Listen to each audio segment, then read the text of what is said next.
Oke, kita akan langsung bahas hal ini. Sudah ada dua orang narasumber yang bergabung bersama kami. Saya akan sapa, ada Prof. Hikmahanto Juwana, pakar hukum internasional. Selamat pagi, Prof. Terima kasih sudah hadir dan bergabung pagi hari ini. Ya, selamat pagi. Terima kasih. Oke, dan di studio juga sudah bergabung bersama kami ada Hasibullah Sastrawi, pemerhati Timur Tengah. Selamat pagi, Mas. Selamat pagi. Terima kasih juga sudah hadir.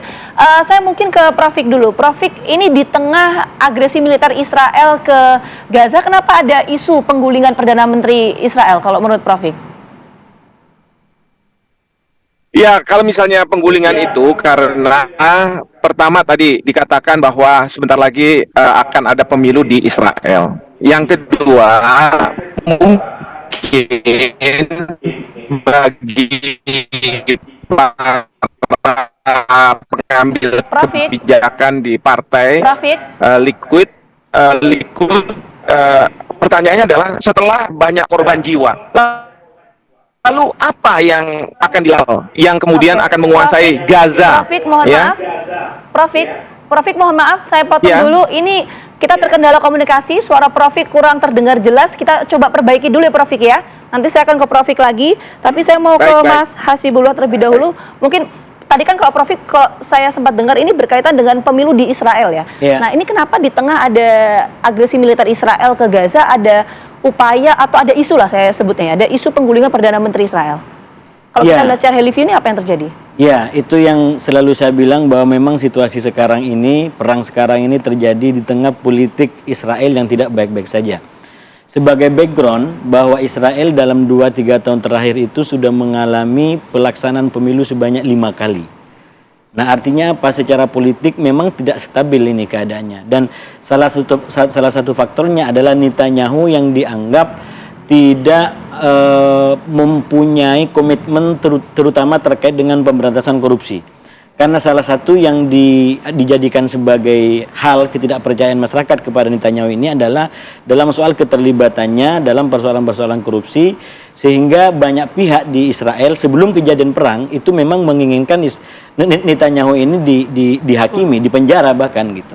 Nah, Netanyahu sebagai politisi kawakan itu mencoba untuk melakukan hal-hal dalam rangka menyelamatkan dirinya. Nah, tiba-tiba terjadi perang. Nah, ini yang kemudian membuat bagian-bagian pihak di Israel menganggap bahwa Netanyahu mempunyai misi tersendiri di dalam mengoperasionalkan atau membangun strategi perang ini. Apa itu strateginya? Yaitu menyelamatkan kepentingan pribadinya. Dan itu nanti akan muncul di dalam pilihan-pilihan opsi serangan yang akan dilakukan ke Gaza. Misalkan dari minggu demi minggu itu kan sebenarnya tidak firm apakah akan segera ngambil operasi darat atau bukan. Nah, itu kalau menurut sebagian sumber salah satunya adalah dipicu oleh perbedaan strategi yang mau digunakan oleh Netanyahu dengan yang mau diambil oleh militer. Pihak militer punya keinginan segera ini diambil tindakan keras agar segera selesai.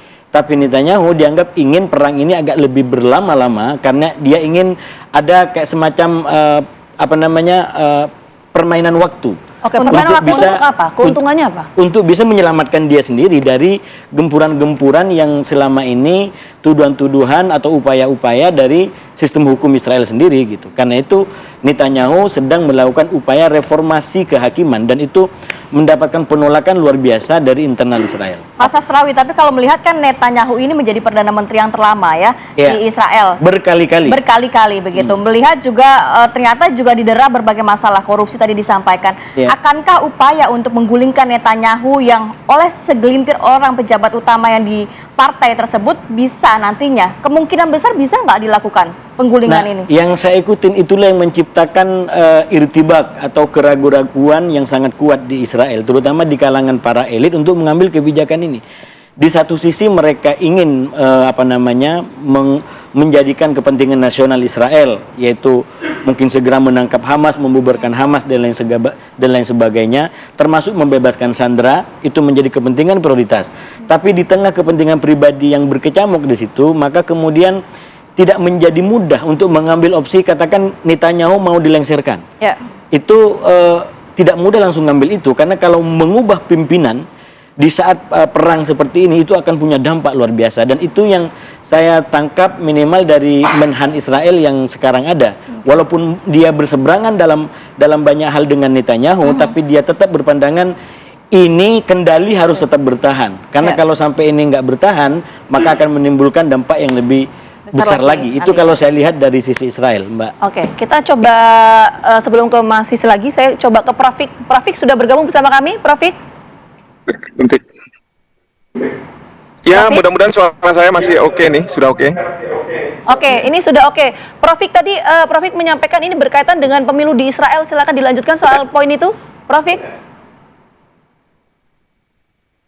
Ya, jadi begini, ini pemilu di Israel, tentu Partai Likud ingin tetap berkuasa.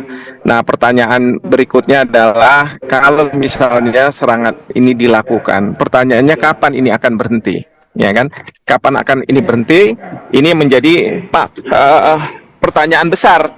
Kenapa saya katakan seperti itu? Karena setelah katakanlah ada pimpinan Hamas yang tertangkap, terus kemudian juga dilakukan peradilan terhadap Hamas. Lalu Gaza itu bagaimana? Kan nggak ada rencana dari Israel, paling tidak PM Netanyahu, apa yang akan dilakukan di Gaza itu? Apakah akan ada otoritas dari Israel yang akan mereka ini menguasai gitu ya? Nah, kalau misalnya itu yang terjadi, berarti kan apa? Dunia berhadapan dengan Israel. Pertanyaannya, kalau dunia berhadapan dengan Israel, apakah dukungan dari Amerika Serikat ini cukup? Ini yang menurut saya, para katakanlah elit yang ada di Partai Likud itu, mereka mengatakan bahwa ini harus diturunkan Netanyahu supaya apa? Saving faces, menyelamatkan menyelamatkan muka dari Netanyahu. Lalu kemudian kalau ada pemerintahan baru kan pasti ada kebijakan baru.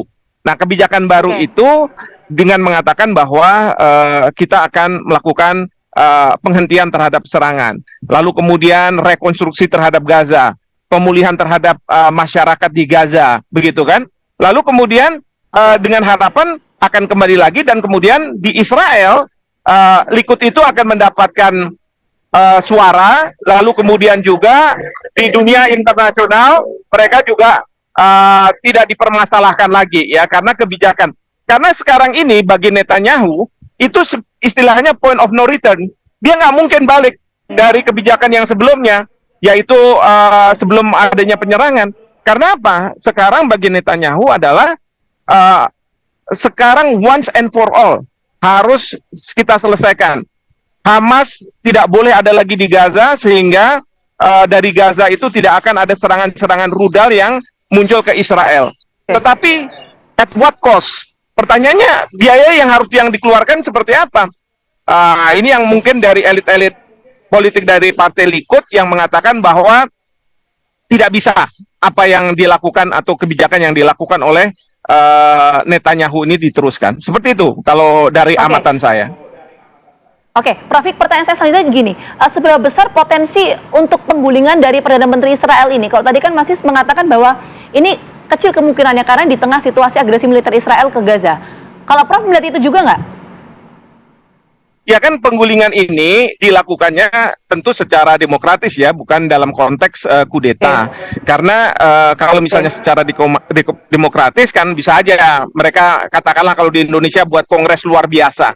Kongres luar biasa yang meminta pertanggungjawaban dari Netanyahu dan kemudian menurunkan Netanyahu dan kemudian menggantikan dengan pimpinan yang lainnya. Saya tidak tahu sistem ketatanegaraan di Israel seperti apa tentunya, tapi salah satunya adalah seperti itu. Dan kongres luar biasa ini kan bisa dilakukan atas dasar karena desakan dari masyarakat Israel yang sekarang ini semakin tidak tidak tega lah melihat apa yang dilakukan oleh Netanyahu terhadap Gaza. Yang kedua adalah tekanan dari masyarakat internasional, di mana ada demo-demo, lalu sekarang sudah viral di sosial media, dan itu akan merusak citra Israel kalau misalnya kebijakan Netanyahu untuk menghabiskan Hamas itu tetap dijalankan begitu. Oke, nanti kita akan sambung lagi melihat apa implikasinya kalau nanti Netanyahu digulingkan, karena ini menjadi pertarungan terakhir untuk Netanyahu. Mungkin nanti setelah digulingkan, ia akan berurusan dengan hukum, dan akankah ini juga berpengaruh terhadap kondisi Gaza seperti tadi Prof mengatakan, mungkin dengan pemimpin baru, kebijakan baru yang juga akan memberlakukan jeda kemanusiaan. Kita akan sambung lagi di segmen berikutnya, tetap bersama kami di Apa Kabar Indonesia Pagi. Oke, kembali lagi di Apa Kabar Indonesia Pagi. Sebelum kita melanjutkan perbincangan, kita update dulu kondisi terkini langsung dari Gaza, Palestina. Kita akan melihat apa yang menjadi informasi terbaru langsung dari televisi Al Jazeera. Mungkin Mas Satrawi bisa membantu untuk mengupdate apa saja yang menjadi poin-poin terbaru yang dihadirkan di Al Jazeera TV.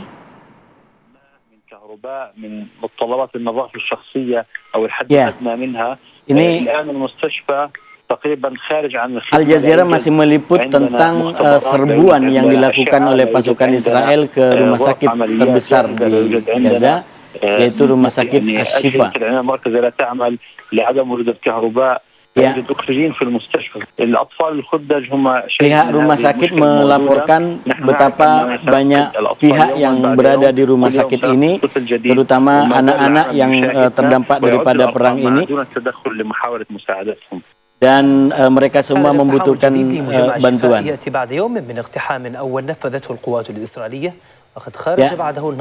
Ini semacam ringkasan berita yang diberikan oleh Al Jazeera selama 1 hari, bahwa juru bicara Israel mengatakan dia akan tetap melanjutkan misinya untuk bisa menaklukkan dan melumpuhkan Hamas, termasuk yang dia tuduh berada di dalam rumah sakit.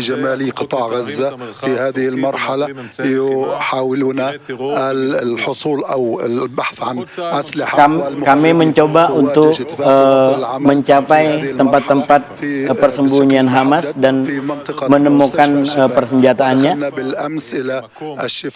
Kami kemarin sudah masuk ke rumah sakit Ash-Shifa.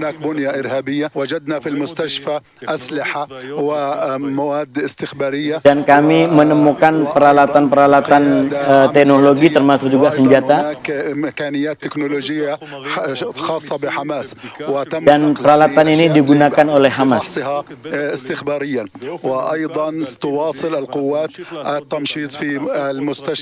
Dan kekuatan kami terus mencoba untuk melakukan pengecekan di rumah sakit Ash-Shifa.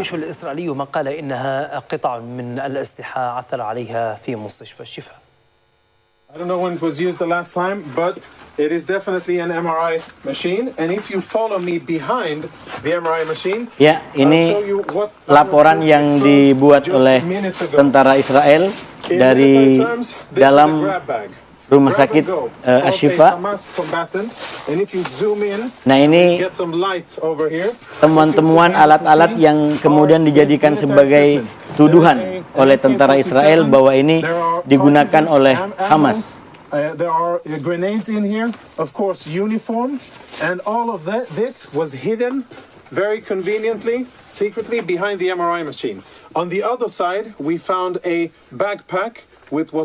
Ya, ini laporan yang diberikan oleh tentara Israel, temuan yang dijadikan sebagai bukti bahwa memang Hamas menggunakan rumah sakit sebagai bahan komandonya. Baik, Mas Satrawi, ini kita juga melihat berarti ya di TV Al Jazeera juga masih menyoroti serangan yang saat ini memang dilakukan secara langsung ke rumah sakit Al-Shifa, di mana juga ada ancaman kepada para pasien dan juga dokter di sana, begitu ya. Mas, mungkin singkat, dengan nantinya digulingkan Netanyahu, upaya untuk penggulingan Netanyahu ini, apa implikasinya terhadap kondisi saat ini di Gaza, Palestina, dan juga kita melihat saat ini dengan terus agresi militer kan juga beberapa negara sudah memutuskan hubungan diplomasinya dengan hubungan politiknya dengan Israel, 8 negara ya, kerjasama dengan Israel. Nanti implikasinya akan seperti apa kalau memang nanti digulingkan? Tentu kalau mengubah pimpinan pada saat perang seperti ini, itu akan mengalami implikasi yang luar biasa. Bukan hanya kepada elit-elit Israel, tapi juga kepada militansi aparat atau prajuritnya gitu. Dan ini menurut saya sekali lagi kalau kita lihat kepada laporan Al Jazeera tadi, itu kan yang dijadikan sebagai propaganda. Ya. Dan ini pembuktian lagi-lagi bagi Israel dan pendukungnya dan masyarakat dunia. Karena Israel memaksa masuk ke rumah sakit dengan tuduhan yang serius bahwa Hamas dan kelompok perlawanan di Gaza menggunakan rumah sakit sebagai tameng, sebagai tempat perlindungan, Terowongan rahasia, tempat perlindungan untuk menyerang Israel gitu. Nah, bukti-bukti yang coba disampaikan tadi itu untuk menunjukkan bahwa memang benar itu. Walaupun kita lihat itu bukan alat-alat yang secara langsung itu terkait dengan persenjataan, apalagi berkaitan dengan sandera. Kan awalnya sempat beredar bahwa Hamas menyimpan atau menahan para sandera di rumah sakit. Itu yang menjadi alasan Israel kenapa melakukan serangan yang begitu hebat termasuk ke rumah sakit Indonesia, karena dianggap di situ jadi tempat persembunyian. Nah, secara politik Mbak, yang saya lihat ini tidak cukup kuat bagi Israel. Dan Israel menggunakan cara seperti ini bukan kali pertama. Kalau saya melihat dulu awal-awal kenapa Barat langsung begitu membela Israel, karena propaganda Israel bahwa Hamas membunuh anak-anak. Dan ternyata setelah dicek nggak ada anak-anak yang dibunuh dalam peristiwa itu. Artinya apa? Ada propaganda yang dilakukan oleh Israel. Nah, yang terbaru propagandanya adalah soal rumah sakit ini. Nah, kalau ini tidak terbukti kembali, maka bukan hanya Israel yang tercoreng, tapi juga negara-negara yang selama ini mendukung. Dan kalau dilihat perkembangan terbarunya, saya ingin sampai kepada perkembangan terbarunya. Sekarang kita bersyukur, mestinya dunia senang, kita perjuangannya berhasil karena Dewan Keamanan PBB sudah mengeluarkan resolusi 2712 yang berdasarkan resolusi ini disebut sebagai jeda kemanusiaan dan yang bisa diperpanjang dan bersifat segera. Maka mau tidak mau Israel harus membuka bantuan-bantuan kemanusiaan dan tidak lagi boleh menghalangi kebutuhan asasi warga Gaza. Walaupun saya melihat resolusi ini memang cukup kompromistis, karena di satu sisi layanan kemanusiaan harus segera masuk ke Gaza, tapi di sisi lain resolusi ini juga mewajibkan Hamas melepas seluruh sandera. Nah, kita tahu sandera merupakan salah satu politik yang digunakan oleh Hamas untuk meningkatkan bargaining positionnya, termasuk untuk membebaskan orang-orang Palestina yang ditahan oleh Israel. Saya mau ke Prof. Kalau gitu, Prof, kalau tadi Prof menyampaikan bahwa ini kalau untuk digulingkan kecil sekali potensinya, tapi kalaupun ini ada pergantian adalah menggunakan pemilu secara langsung atau pemilu ini dipercepat ya. Implikasi terhadap kondisi di Gaza Palestina dengan agresi militer Israel ke Gaza ini seperti apa, Prof? Yang pasti begini ya, pertama saya melihat bahwa upaya dunia, termasuk Bapak Presiden kemarin ketemu dengan Presiden Joe Biden, itu sungguh sangat luar biasa. Karena ingat, Bapak Presiden adalah kepala negara pemerintahan pertama yang mengatakan bahwa di depan Presiden Joe Biden, ini merupakan kekejaman, atrocities, ya. Yang selama ini Presiden Joe Biden selalu mengatakan bahwa apa yang dilakukan oleh Israel itu adalah merupakan hak Israel untuk membela dirinya karena ada serangan mendadak dari Hamas. Itu yang pertama. Yang kedua, tadi sudah disampaikan terkait dengan resolusi. Dan di resolusi itu memang Amerika Serikat tidak melakukan veto. Ini menunjukkan apa? Menunjukkan bahwa diplomasi dunia, diplomasi yang dilakukan oleh Bapak Presiden Jokowi itu ada dampaknya. Kenapa? Amerika Serikat tidak veto. Biasanya mereka akan veto. Mereka tahu bahwa posisi sekarang adalah Netanyahu itu sudah bertindak di luar hukum humaniter, akal sehat dan lain sebagainya. Karena apa? Orang sudah membicarakan bahwa Netanyahu yang dilakukan adalah genosida, menghabiskan orang-orang Palestina, anak-anak kecil dan lain sebagainya, dengan berbagai alasan, mulai dari hak bela diri, mengatakan bahwa Hamas menggunakan tameng manusia, anak-anak kecil dan lain sebagainya, sandera ditaruh di dalam rumah sakit dan lain sebagainya. Tetapi intinya adalah dari pihak Netanyahu mereka menghabisi ini semua. Nah, ini tentu mendapat tentangan dari dunia, dan Amerika Serikat merasa bahwa kalau dia tetap ada di belakang Israel, maka kepentingan dia yang akan terganggu di seluruh dunia. Nah, oleh karena itu ini bagus, tetapi pertanyaannya adalah kalau misalnya hari ini Israel, Netanyahu masih juga melakukan serangan meskipun sudah ada resolusi, lalu siapa yang akan menghentikan Benyamin Netanyahu? Tidak ada. Karena resolusi ini kan nggak ada enforcement power-nya, nggak ada kekuatan untuk memaksakan begitu ya. Karena yang pasti Amerika Serikat nggak akan ada mau di situ. Lalu pertanyaannya, pasukan PBB yang mana pasukan PBB? Yang biasanya Amerika Serikat ada di depan. Nah, ini yang jadi permasalahan. Oleh karena itu, menurut saya, kita bisa berharap bahwa apakah itu nantinya di dalam Partai Likud itu akan terjadi pergantian, siapa yang menjadi pimpinan, lalu kemudian koalisi di parlemen itu berganti, sehingga tidak lagi Partai Likud, paling tidak lagi Perdana Menteri Netanyahu, atau akan ada pemilihan umum, silahkan. Tetapi yang pasti adalah akan lebih baik kalau misalnya dari internal yang melakukan proses ini, bukan dari internasional kalau dalam posisi Israel seperti sekarang ini. Jadi internal yang akan menurunkan Netanyahu, lalu kemudian serangan itu akan dihentikan. Dan bagi Perdana Menteri Netanyahu, mungkin ini opsi yang terbaik juga, karena dia juga nggak tahu opsi setelah katakanlah serangan dilakukan Israel, lalu petinggi Hamas ditangkap, lalu what's next-nya itu yang jadi masalah. Artinya apa? Netanyahu juga perlu menyelamatkan mukanya. Kalau misalnya dia nantinya diganti dan lain sebagainya, kan dia akan mengatakan ini proses konstitusional yang ada di dalam negeri saya. Ya, saya sudah lagi tidak menjadi Perdana Menteri, ya selesai urusan. Tetapi nanti ada komprominya. Dia akan mengatakan, tapi ke otoritas Israel tentunya, saya jangan dibawa ke Mahkamah Kejahatan Internasional, International Criminal Court. Nah, kenapa? itu poin yang sekarang mau saya misalnya kita tanyakan lihat juga Prof. Erdogan. Hikmahanto. Ya, Prof, kalau melihat nantinya harapan kita mungkin bisa digulingkan, tapi akankah setelah digulingkan ini, setelah tidak menjabat lagi, bisa nggak nanti dibawa ke ranah internasional, hukum humaniter internasional yang menjerat Netanyahu begitu? Prinsipnya bisa, tetapi sulit untuk dilaksanakan. Kenapa saya katakan sulit untuk dilaksanakan? Karena nggak ada polisi dunia yang bisa memaksa Netanyahu untuk misalnya ke Mahkamah Kejahatan Internasional. Itu pertama. Yang kedua, kalau ada peradilan terhadap Netanyahu, saya yakin Amerika Serikat akan memveto resolusi yang minta supaya Netanyahu dibawa ke Mahkamah Kejahatan Internasional. Karena apa? Karena Israel bukan anggota dari statuta Mahkamah Kejahatan Internasional, sehingga dia tidak bisa begitu saja dibawa. Nah, yang mungkin secara teknis ini diselesaikan itu adalah kalau otoritas di Israel, pemerintahan baru di Israel, merasa bahwa memang Netanyahu perlu diadili. Nah, dari mereka lah yang kemudian membawa Netanyahu ke Mahkamah Kejahatan Internasional. Tapi seperti tadi saya katakan, kompromi dari Netanyahu adalah saya boleh diturunkan, tetapi jangan saya dibawa ke Mahkamah Kejahatan Internasional. Karena menurut dia bahwa ini tindakan yang oleh Netanyahu dianggap perlu dilakukan untuk menghadapi serangan dadakan dari Hamas itu.